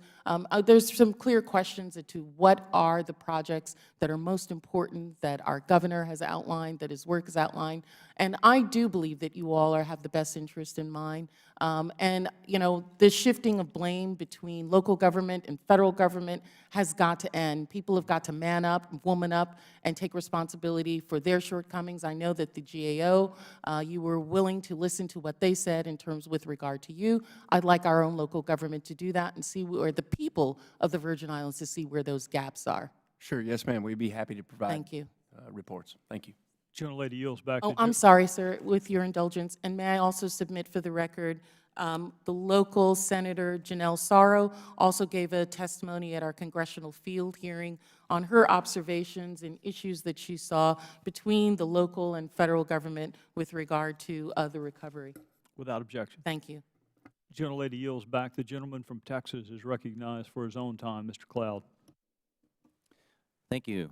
Kind of picking up where we left off, one of the issues we were talking about was housing. I appreciated you mentioning the trailers. We had conversations about that offline, about the amazing cost of it. One of the other issues that was kind of complicating was the FEMA staff that would be deployed would often take up the available temporary housing that residents could use for recovery. My question is, meanwhile, trailers are sitting on an airstrip waiting for the approval process to be placed where they could, with residents who need recovery. So has FEMA considered using those trailers to house its own employees? freeing up the temporary housing space to allow residents back into their communities. Many would have to stay at hotels 2 hours away because the local ones were taken up by FEMA employees and then not available to help with their own recovery process. Yep, and that's a very fair and great question. It's something that we have to balance very delicately. The last thing that I want to do is have my response staff taking up rooms that we're also trying to utilize through our transitional shelters capabilities. And so we want to be able to access those hotels for disaster victims or disaster survivors. And what we try to do is set up base camps. We try to, for our own responders, but it always takes us a couple days to get our feet underneath us when we respond. The second part, when it comes to utilizing trailers, here again, we're having to stage trailers all over the country right now because of what's gone on in Paradise or what's gone on in Michael and still, the issues that are coming in Texas. The biggest thing that stands in the way of us typically getting trailers put into place is local permitting and ordinances like the Not in My Backyard ordinances that actually delay us from being able to get it into the property. And then if you look at, Paradise, California, which is the worst disaster I've ever seen in my life, and all of you should take a trip over there and go see what the devastation was in California, is that there's nothing to hook a trailer up to. There's no supporting infrastructure whatsoever. And, housing is incredibly difficult, so I go back to what I think would be best is granting authority. If I could block grant that funding to Governor Abbott, and Governor Abbott could follow his own procurement laws to go buy every travel trailer that's in the state of Texas, that's the way the model should work, rather than me having to go through a large contract and purchasing manufactured housing units from some other, company located wherever. Governor Abbott ought to be able to go to all the lots in Texas that sell travel trailers and buy them at a market, competitive market rate. That's how it should work. Thank you. We talked about the process, the length of the process. If I can just, as a visual aid, that's the FEMA process. Yeah. And very, very complicated. And in spite of what people are going through, I talked to someone in Smithville. They had 3 different site visits to the same site, each with teams of 7 people, each not aware of what the previous team had done. In Wharton, they had 7 site visits to the same river, each time with a different team. There was a $10,000 grant that one small community was applying for that had the same 32 approval touch points as someone applying for a $1 million grant. Yep. My question really is, how can FEMA reform the process so that it's streamlined, but also so that there's a single point of contact and a single warehouse of information, so that, ideally staff wouldn't change, but when it does have to change, that they have access to what's been done to this point, because so many times it just felt like starting from scratch 8 months into the process. Yep, so goal number 3 under reduce the complexity, what I think would be best is that if we submitted for the record what we're trying to do to reduce the burden in the process. If you go back to, I believe it was Harvey, and we need to go back and confirm the numbers, but I think as a result of Harvey, we had to physically perform 2.3 million home inspections. Why can't we just use technology? Well, here's why. Because if we use technology and we get something wrong, then I get hit with a negative OIG report. Well, and so we're having to strike the right balance. To your point, there would be residents who had the forethought to think, before I start making my own home repairs, I'm going to take pictures of my house. Right, of the mold damage. Why can't I use satellite imagery but and aerial because it imagery? Wasn't FEMA taken by a FEMA rep, those photos were not submissible. Exactly, as evidence. and that's where FEMA wants to go. Trust me, we want to make things streamlined and cut down the time frame. But, and I learned this. Harvey, I had been in office 2 months, and Harvey was my first real disaster of going through. And it blew my mind that it takes 17,000 people to go do 2.3 million home inspections. That's a ridiculous process. Do we not have technology, satellite imagery or aerial imagery, or, take the word of the citizen to be able to do it and rapidly approve it? Now, we get hit all the time because we're not protecting against fraud, but I would argue that fraud is the fraud that might be encountered is minimal compared to the contract it takes me to do the home inspections. So it's a balance, but then I'm caught in a rock and a hard place, because if I don't protect against fraud, I'm dragged in front of a committee and told you're not protecting against fraud. So we have to strike the right balance, and I agree. That process is too long. We have to do what we can to cut forward. I'm not a fan of 2 CFR that guides how money is put forward. I think there's two different standards. There's a double standard for the federal government, or the state governments and the local governments. And we need to go through that, fine-tune it, and streamline it, and put money forward. I think after a disaster, everybody is trying to do the best that they can and to move as quickly as they can. And I know my agency is working on it. It would seem to me that for all the best intentions of eliminating waste, that we've created a system of waste. I look forward to your report to see the specifics of how that's being done. I know my time is limited, so I'll submit further questions and to you and look forward to the response. But Thank you. Appreciate it. Trust me, we're after the same thing. We want to accomplish the same No thing, doubt, is, no doubt. is Thank you. streamline it. Gentleman yields back. I ask unanimous consent that our friend from Louisiana, Mr. Graves, be allowed to fully participate in today's hearing. Without objection, so ordered. Mr. Sablon. Thank you, Mr. Chairman, Chairman Gowdy, and of course, Ranking Member Cummings, for the opportunity to sit in with your committee for today's hearing. At the risk of overextending my invitation, I also ask that this committee continues its examination of how the federal government responds to disasters, and to include in that examination Typhoon Soudelor, Typhoon Mangkhut, and Super Typhoon Yutu, the largest storm on planet Earth this year, in its examinations. Thank you. The Northern Mariana Islands, my district was struck by Soudelor about 3 years ago, Typhoon Mangkhut, and on September 10 and October 24 by Super Typhoon Yutu. We're still and slowly recovering. We're Typhoon Alley, so we deal with many storms, several a year. But I want to take this moment to thank the American people for all that they're doing to help their fellow Americans in the Marianas rebuild their lives.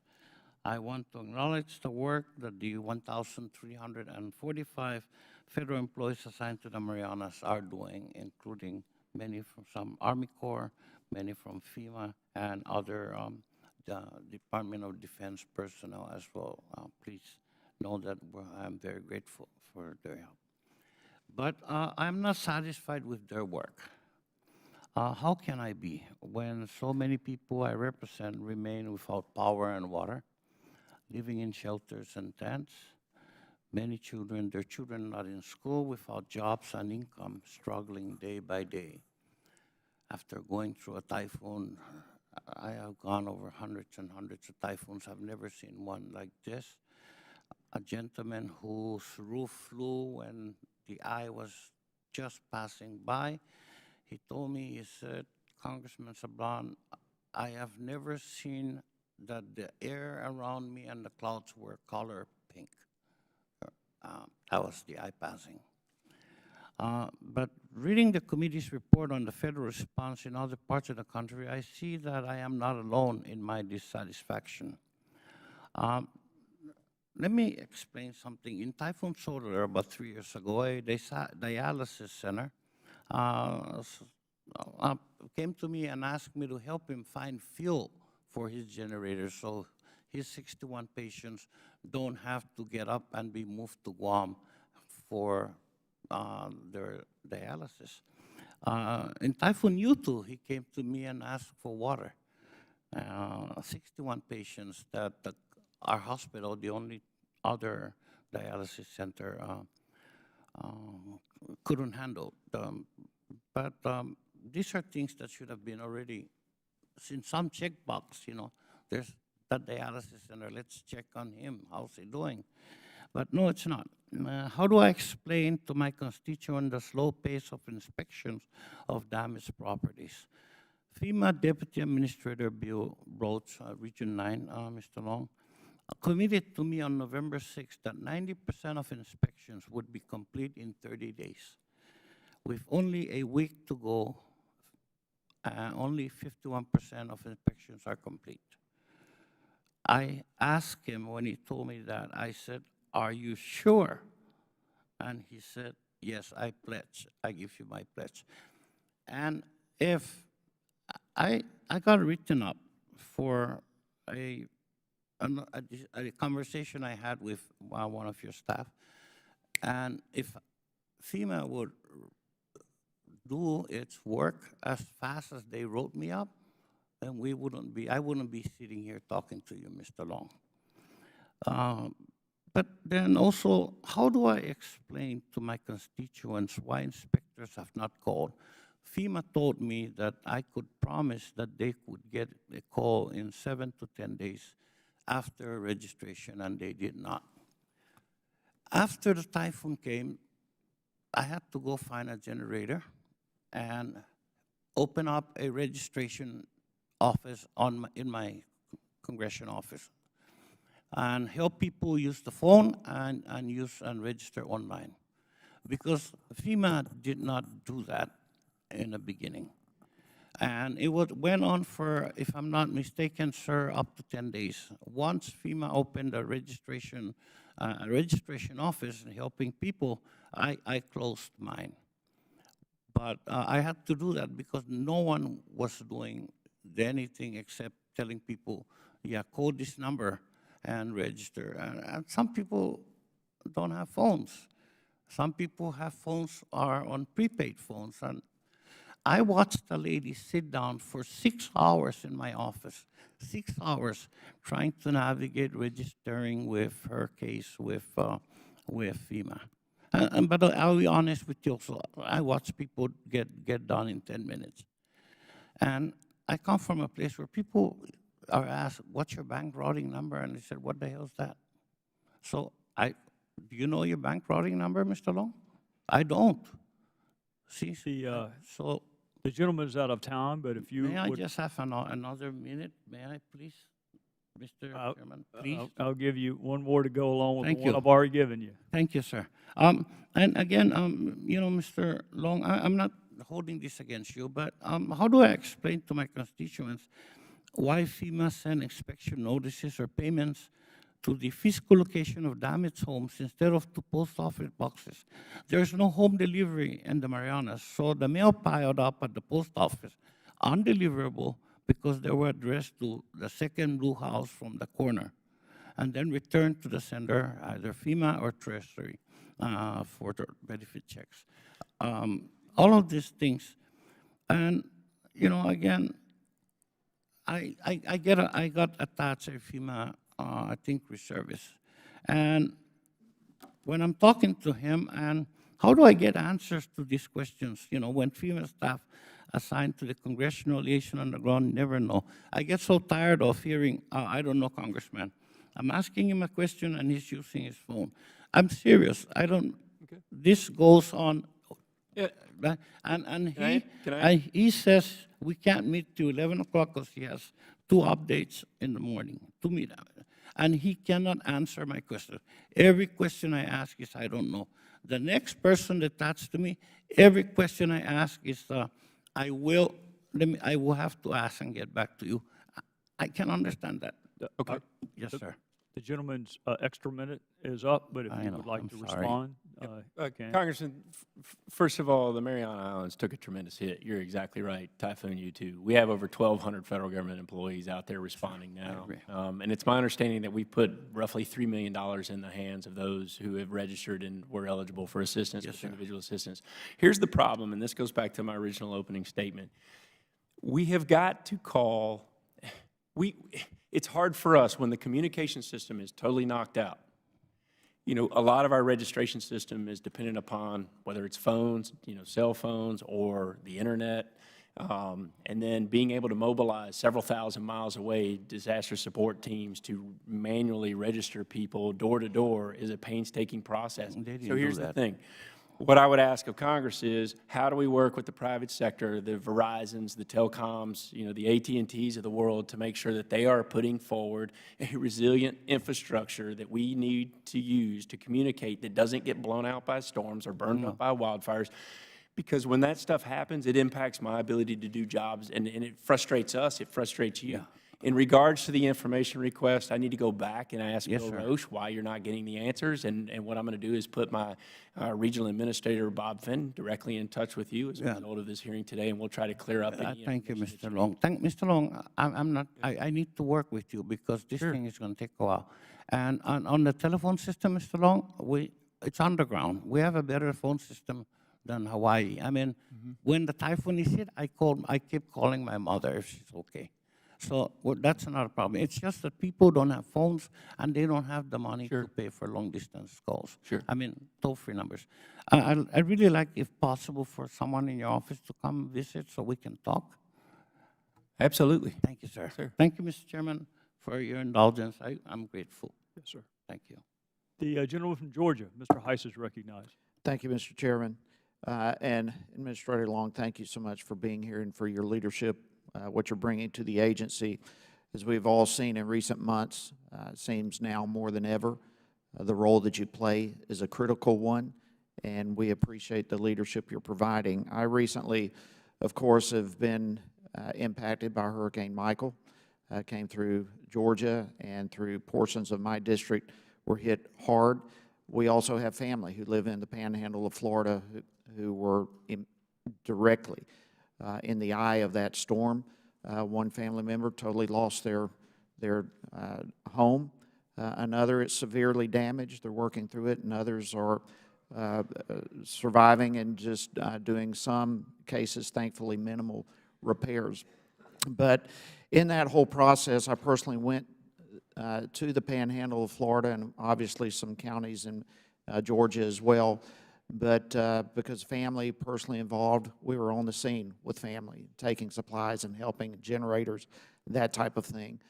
And I want to say that the word that I received working directly with people and being right in the middle of that catastrophic event were people who told me that within hours of the storm, FEMA had boots on the ground, doing everything from passing out water to helping clear the roads. And I just want to say personally thank you for the role there. And I'm sure that FEMA was not the only one. I'm sure there was state and local government as well as non-government entities and certainly citizens involved immediately. But I want to thank you for the quick response that FEMA provided there. And with that, of course, Georgia has been powerfully impacted in recent years by a couple of storms. And I, again, want to thank you and your team for working closely with our governor and the incredible work that GEMA does, the Georgia Emergency Management Association. But can you walk me through right now what FEMA is doing to work with both Georgia and Florida on Hurricane Michael relief? Yeah, absolutely. So when it comes to Georgia, I believe we have roughly 69 counties declared for at least public assistance. Not all, I think it's 17 or 18 counties for individual assistance that we're working with. Georgia, what's interesting about expectations is that what Georgia learned is that hurricanes are not just a coastal problem. And the problem with Georgia is more, not only did people, lose their homes and livelihood, but the most tremendous impact in Georgia was one that was agricultural. Right. There were generational losses. You didn't just lose this year's crop, you lost the ability, you lost all your trees that it takes 10 years to regrow to be productive. And so the response and working through Homer Bryson, the director of Georgia Emergency Management Agency, where I started my career, by the way, we are in constant communication, with him and trying to, here again, bring the whole suite of the federal government assistance that comes down to alleviate the comprehensive problem. So it's one thing for us to fix broken infrastructure and try to I think we've put close to $10 million in the hands of Georgians through individual assistance, but then it requires USDA and agriculture to come in to deal with the economic losses that the farmers went through. Florida, what happened in Mexico Beach is something that all of you should go down and see. It's a lesson learned, and I really don't care where people want to live, but there's a risk to live in different places. And if you're going to live along the coast, then you need robust building codes and standards and zone planning. That's the key to reducing the disaster. And Mexico Beach right now, is one of these areas where we have to say, how do we do this right if we rebuild Paradise so that we don't go through this again? And Florida was a tremendous hit, and it wasn't just along the coast, it was inland. And it's going to take us years to help Georgia and Florida overcome what Hurricane Michael. Yes, the generational loss with the agricultural community is specifically tops on my mind when it relates to Georgia. It is absolutely catastrophic and apocalyptic, really, looking from the panhandle of Florida and areas of Georgia.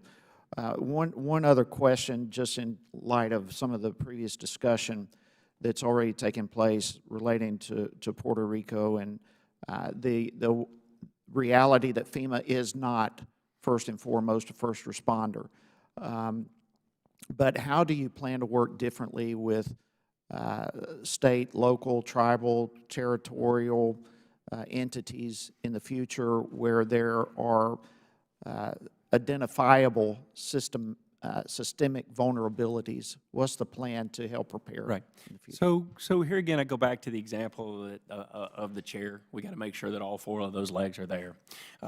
In regards to Puerto Rico, FEMA is now one of the largest employers in the Commonwealth. We've hired, I think we have over 2,400 people there, but I think we've hired 1,800 people locally. We've got the best and brightest in Puerto Rico learning the backbone of emergency management, because what we've got to be able to do is build a robust Puerto Rican emergency management agency at the state level. We're trying to work daily with the 78 municipalities to bolster a capability that was not existent before the storm, and we're making sure that we shore up the capabilities. We've been through multiple exercises. We're rewriting the National Response Framework to incorporate the private sector much better as well, because at the end of the day, FEMA doesn't own most of the infrastructure. We don't own any of it. The private sector owns the infrastructure, so we have to make sure that the private sector is in the front of every bit of our disaster response, that they tell us what they need. Where do they need debris removed so that they can get to their infrastructure? There's a ton of things that are taking place there, but I'm also a believer in outcome-driven recovery. We use what's called Section 428 of the Stafford Act to make sure that every project worksheet, when we rebuild a school system or the hospital system, that it's done in a resilient fashion, that mitigation is put to the forefront of every dollar that we spend, so that we're not doing this again and again and again. Well, thank you again. There's no perfect agency, but thank you for the work and the leadership you're providing to make this the best it can be in the worst of times, and we appreciate it. And thank you, Mr. Chairman. I yield back. Mr. Heiss yields back. Ms. Velasquez. Yes, ma'am. Thank you, Mr. Chairman. Mr. Long, I am a Puerto Rican American citizen, as well as Luis Gutierrez. So when I hear you trying to blame the local government, I get angry. And I get angry because of your lack of understanding of the political reality of Puerto Rico and the United States. And I have said this in the past. Puerto Rico is a colony of the United States of America. And with that comes responsibilities of the U.S. government. The president, when he went to Puerto Rico, he said that Katrina was catastrophic, that it was a catastrophe. Yet, Maria wasn't, because only 16 deaths were the official count. So knowing what we know now, close to 3,000, do you consider Maria to be a catastrophe? Ma'am, absolutely. Yes. And my agency works every day. Thank you. Just say Every yes day. or no. Yep. Because I have a lot to say. So knowing what we knew, that a Category 5 was on its track to hit Puerto Rico, knowing what we knew, that Puerto Rico's economy was in shambles, not because of Puerto Rico, but because of policies that have been enacted here in the U.S. Congress. They ended 936,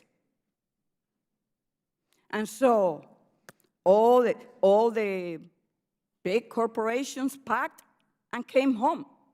They didn't have incentives to be in Puerto Rico. So why did the Puerto Rico economy is in shambles? Because we don't have an economic model in Puerto Rico that is ingrained into the needs of the people of Puerto Rico, but rather the interests of American corporations. In 1984, this Congress ended the ability of Puerto Rico to file for bankruptcy. PREPA and all the financial crisis that they're facing, we knew that the power grid was very vulnerable. So knowing what we knew, what predisposition of federal assets were in place prior to Hurricane Maria making landfall. Did we have enough food? Did we have enough gasoline? Did we have enough manpower? Knowing that Maria was on its way to hit Puerto Rico. Mr. Long, what was the communication like between FEMA and the White House before Maria and after Maria? Who did you speak with at the White House concerning disaster response in Puerto Rico?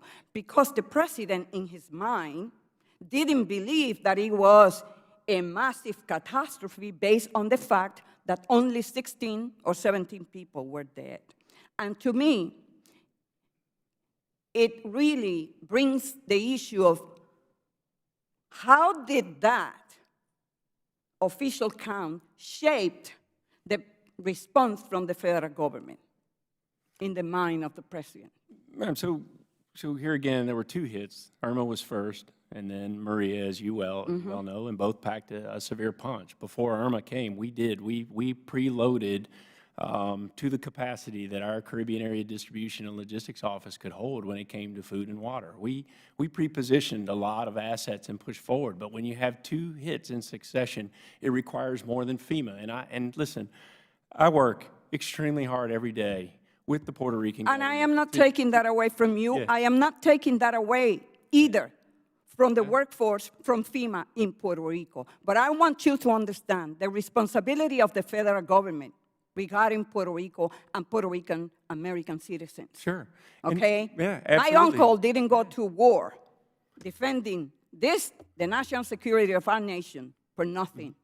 He basically, like many other Puerto Rican veterans, are being willing to make the ultimate sacrifice for our nation.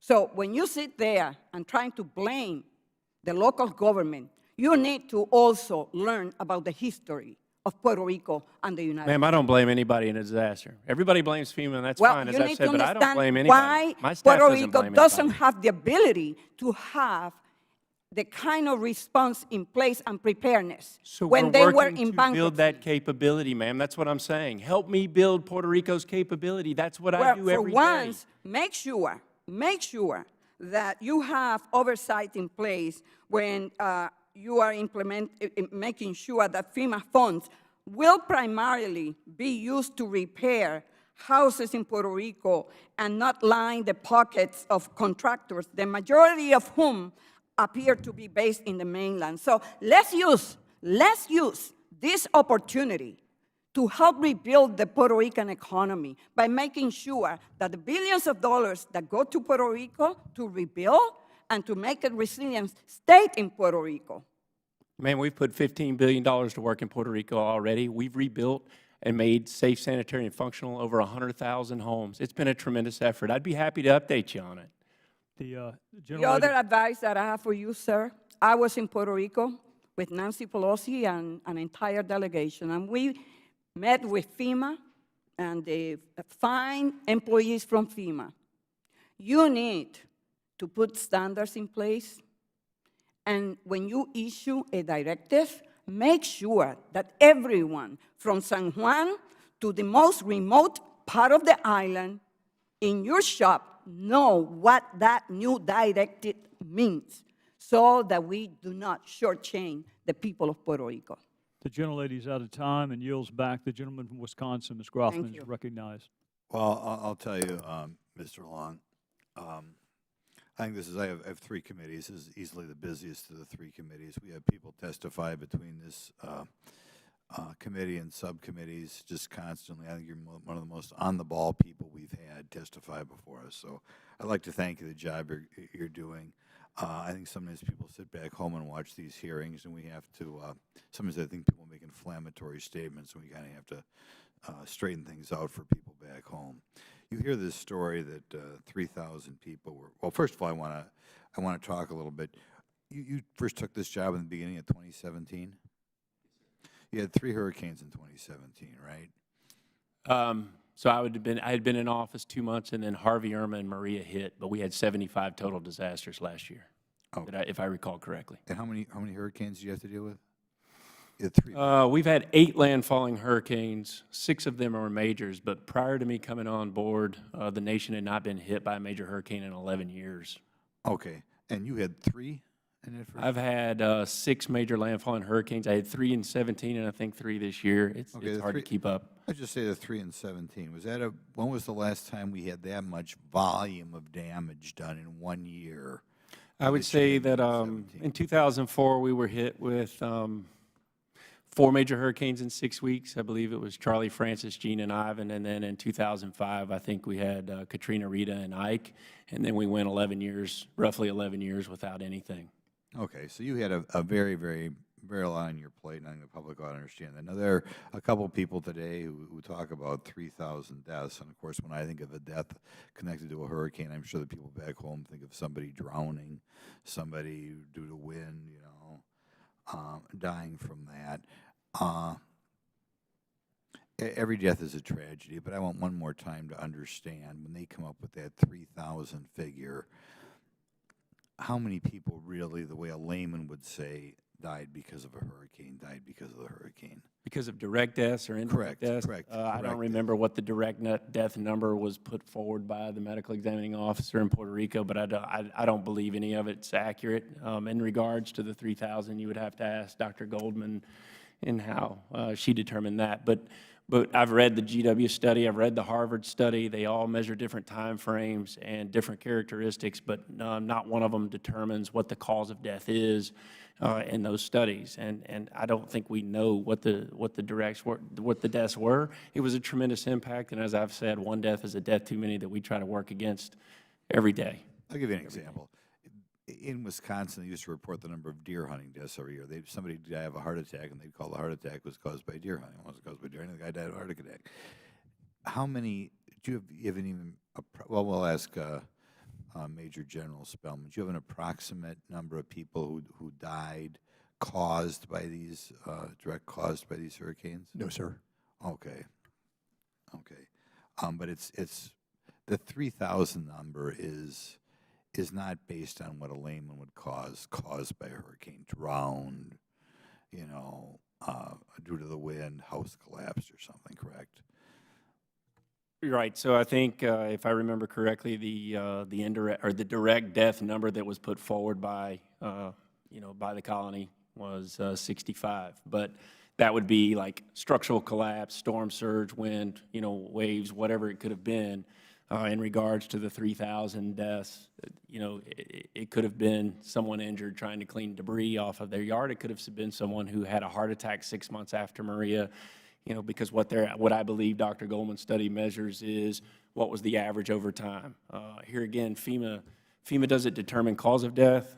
We have to take the local government's word for what the death is, and I think that the study rightfully exposes that there were flaws in the capability of Puerto Rico to accurately track and put forward. But I can tell you this, we've taken specific action. I've mission assigned the Department of Defense. I've mobilized disaster mortuary teams to take care to try to alleviate the issue in the Commonwealth on determining or processing deaths, because there is a backlog that exists. So here again, I'm having to step in to do that job as well. I'm sure the higher the number you get, the more the politicians hope they get press on what they say. But I think it's important to remember that the 3,000 number is different what the average person would think. I was not aware until today. You right now are tasked with sometimes repairing infrastructure to be far better than the infrastructure that was there before the hurricane? Yeah, so I had to ask for special authorities. It's no secret that the infrastructure was not well maintained.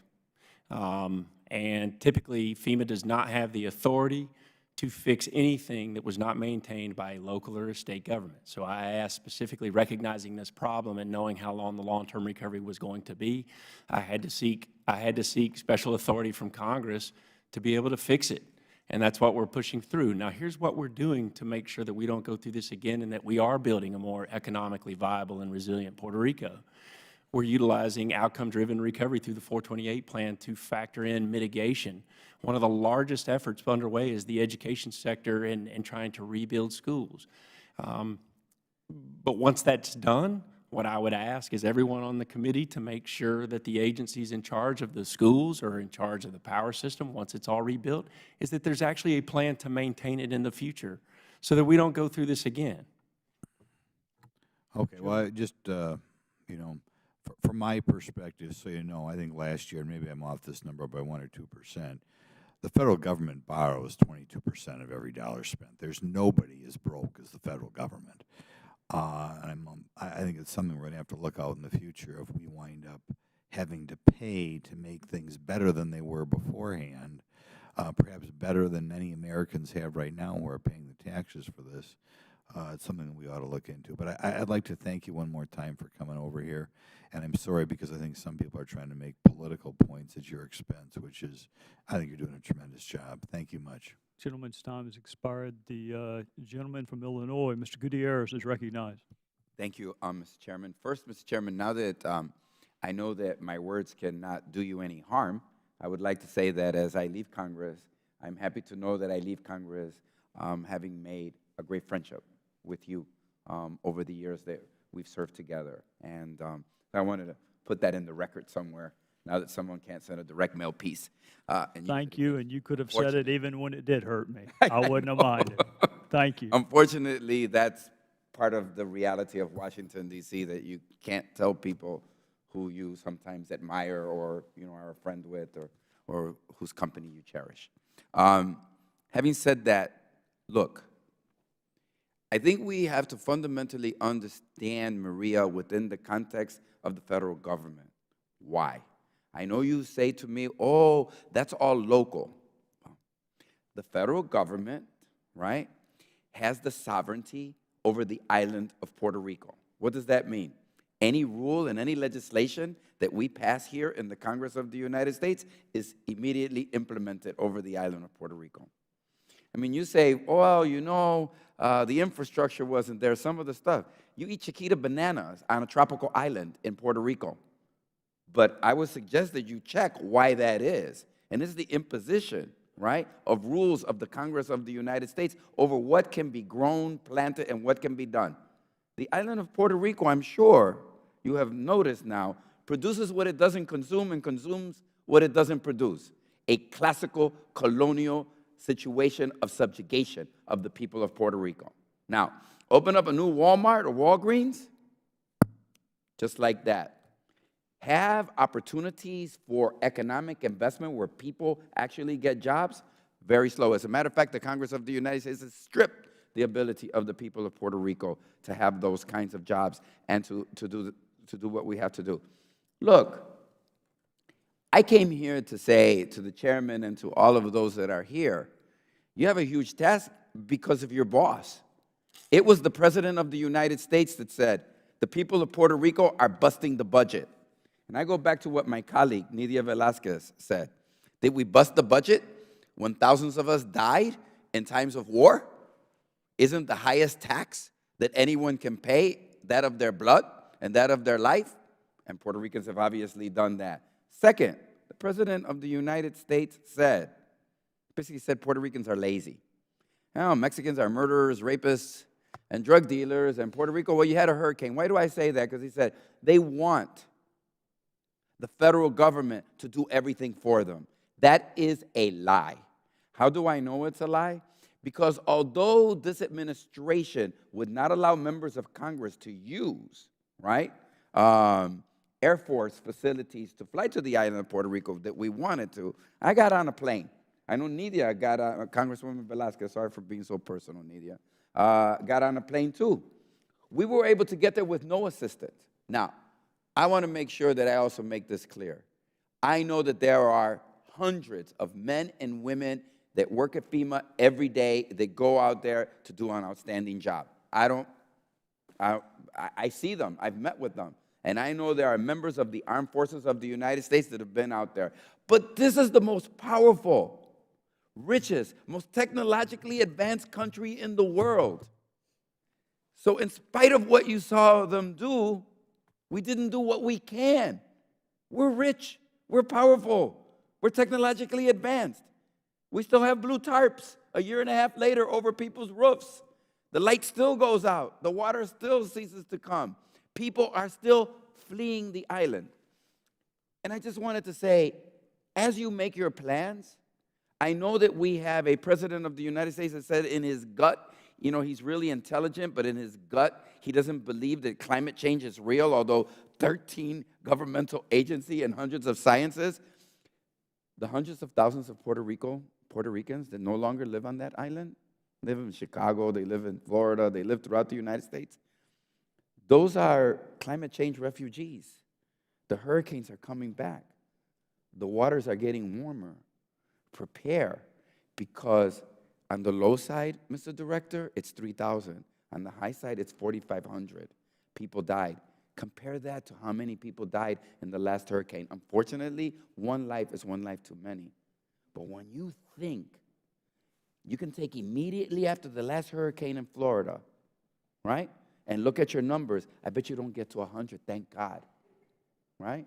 Yet in Puerto Rico, it's 3,000 to 4,500, and the hurricanes are coming back. So I say, look, for what you did, thank you.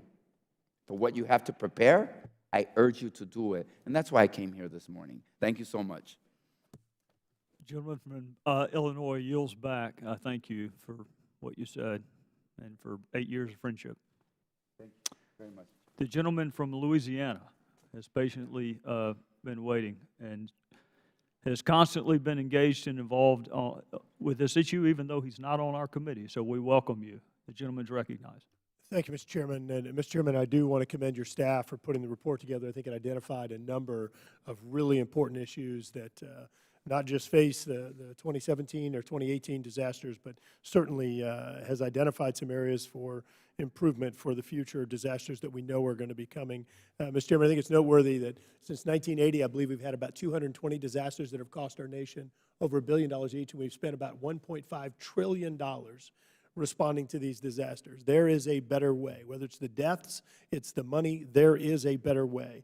As you know, we did pass a Disaster Reform and Recovery Act that the President has signed into law.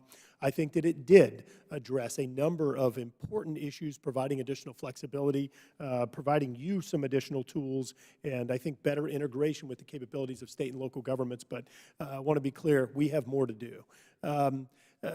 Administrator, I do appreciate you being here, and I know you've got an incredibly tough job to do.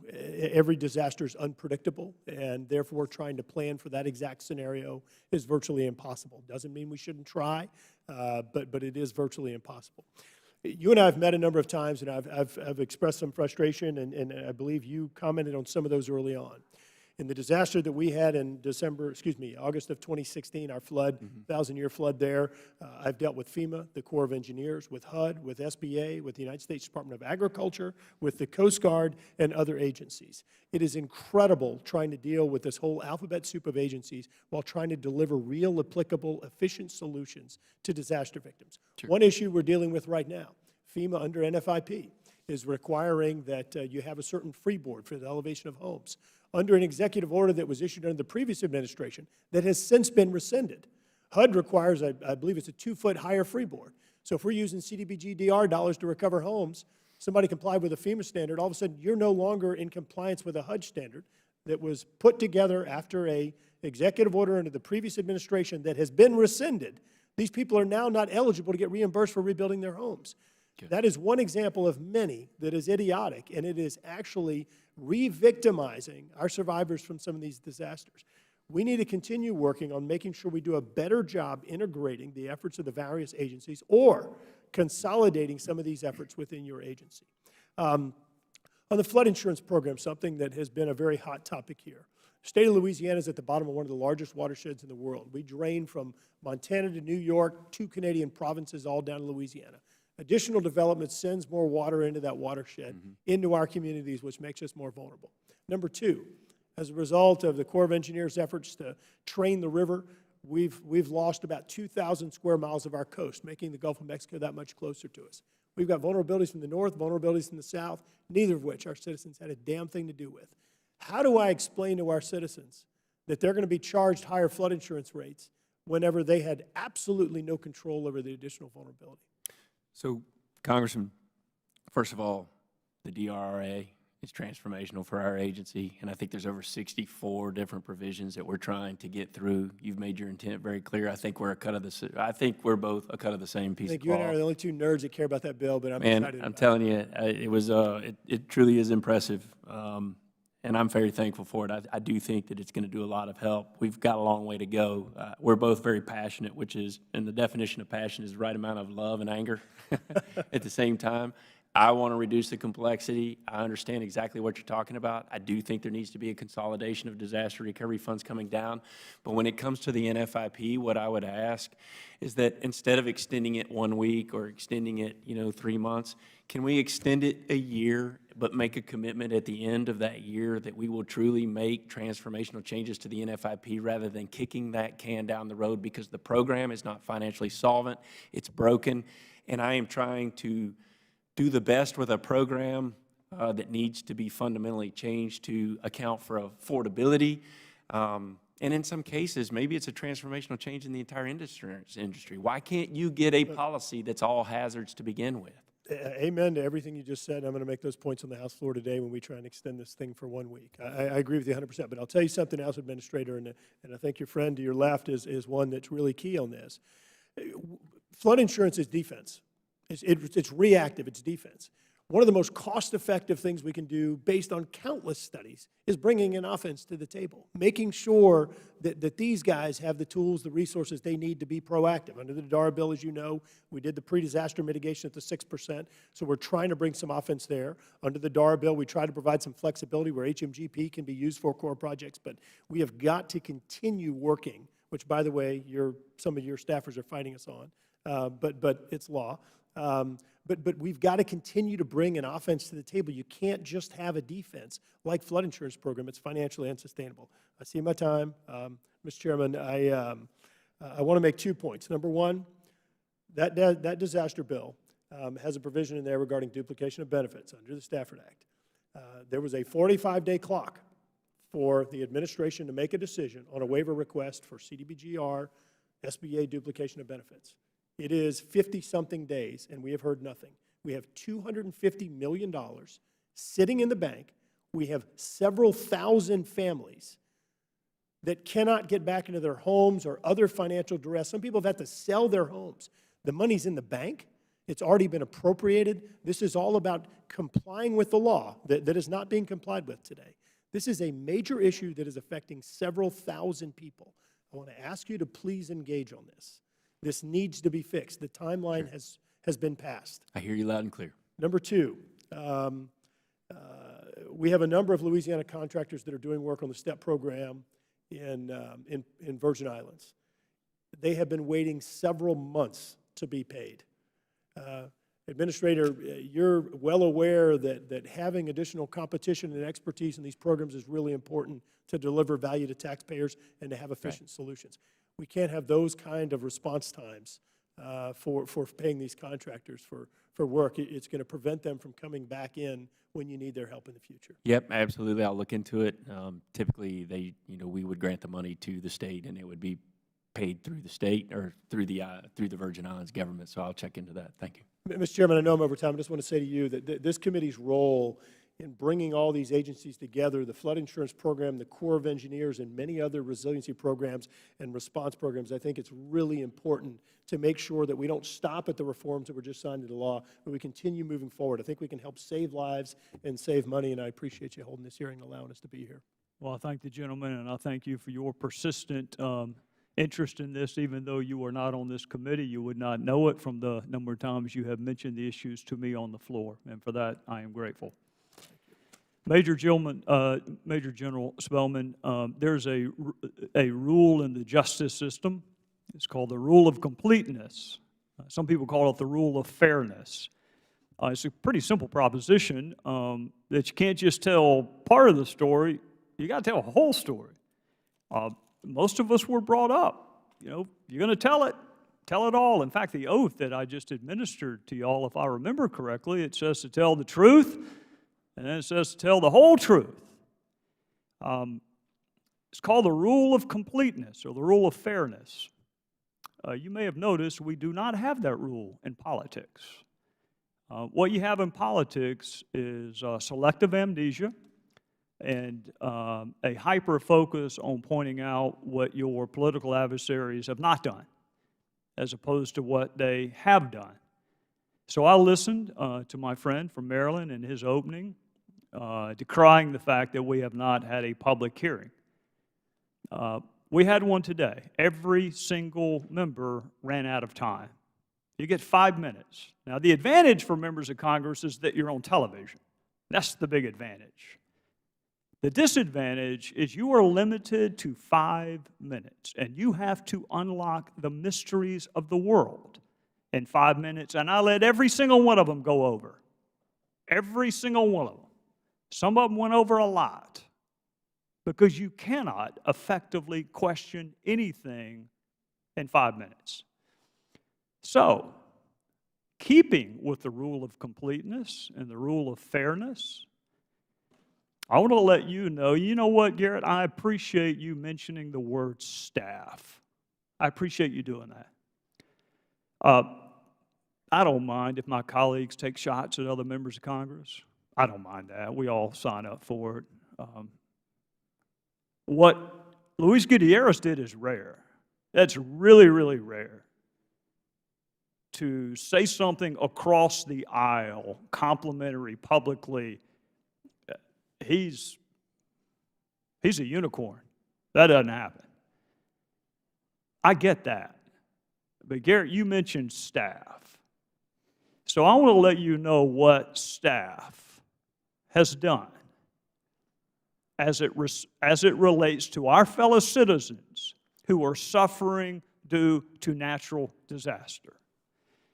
October of 2017, no, I did not misspeak. It's not October of 2018, October of 2017.